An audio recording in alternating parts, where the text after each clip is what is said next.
സാമൂഹ്യക്ഷേമത്തിനും സാമ്പത്തിക സ്ഥിരതയ്ക്കും മുൻഗണന നൽകിക്കൊണ്ട് 2025ലേക്കുള്ള ഒമാന്റെ പൊതു ബജറ്റ് അവതരിപ്പിച്ചു. സുസ്ഥിര സാമ്പത്തിക വളർച്ച നേടുകയെന്ന സുപ്രധാന ലക്ഷ്യത്തിലാണ് പൊതു ബജറ്റെന്ന് ധനമന്ത്രി സുൽത്താൻ സാലിം അൽ ഹബ്സി പറഞ്ഞു. എണ്ണവില ശരാശരി ബാരലിന് $60 കണക്കാക്കിയാണ് ധനകാര്യ മന്ത്രാലയം ബജറ്റ് തയ്യാറാക്കിയിരിക്കുന്നത്. ഈ വർഷം ഏകദേശം 11.18 ശതകോടി റിയാൽ വരുമാനമാണ് പ്രതീക്ഷിക്കുന്നത്.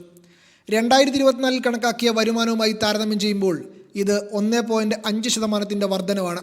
പൊതുകടം തിരിച്ചടവിനായി 1.834 ശതകോടി റിയാലും ബജറ്റിൽ വകയിരുത്തിയിട്ടുണ്ട്.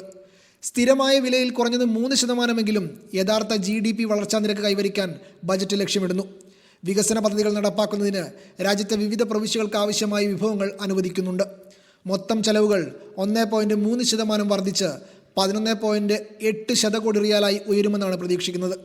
ആകെ വരുമാനത്തിൻ്റെ 5.5% തുല്യമായ കമ്മിയാണ് ബജറ്റ് പ്രവചിക്കുന്നത്. മൊത്തം ചെലവിൻ്റെ 42% അഥവാ 5 ദശലക്ഷം റിയാൽ സാമൂഹിക ക്ഷേമത്തിനും അവശ്യ മേഖലകൾക്കുമാണ് അനുവദിച്ചിരിക്കുന്നത്. ഇതിൽ 39% വിദ്യാഭ്യാസത്തിനും, 28% സാമൂഹിക സുരക്ഷാ പദ്ധതികൾക്കും, 24% ആരോഗ്യരക്ഷാ മേഖലയ്ക്കും അനുവദിച്ചിട്ടുണ്ട്. പുറമെ 557 മില്യൺ റിയാൽ സാമൂഹിക സുരക്ഷാ പദ്ധതികൾക്ക് അനുവദിച്ചു.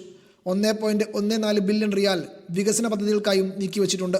വൈദ്യുതി മേഖലയ്ക്ക് 520 ശതകോടി റിയാലും, വെള്ളം മലിനജല സൗകര്യത്തിന് 194 മില്യൺ റിയാലും, പെട്രോളിയം ഉൽപ്പന്നങ്ങളുടെ സബ്സിഡിക്കായി 35 മില്യൺ റിയാലും അനുവദിച്ചിട്ടുണ്ട്.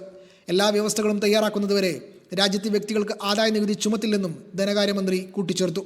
Media 1 Muscat.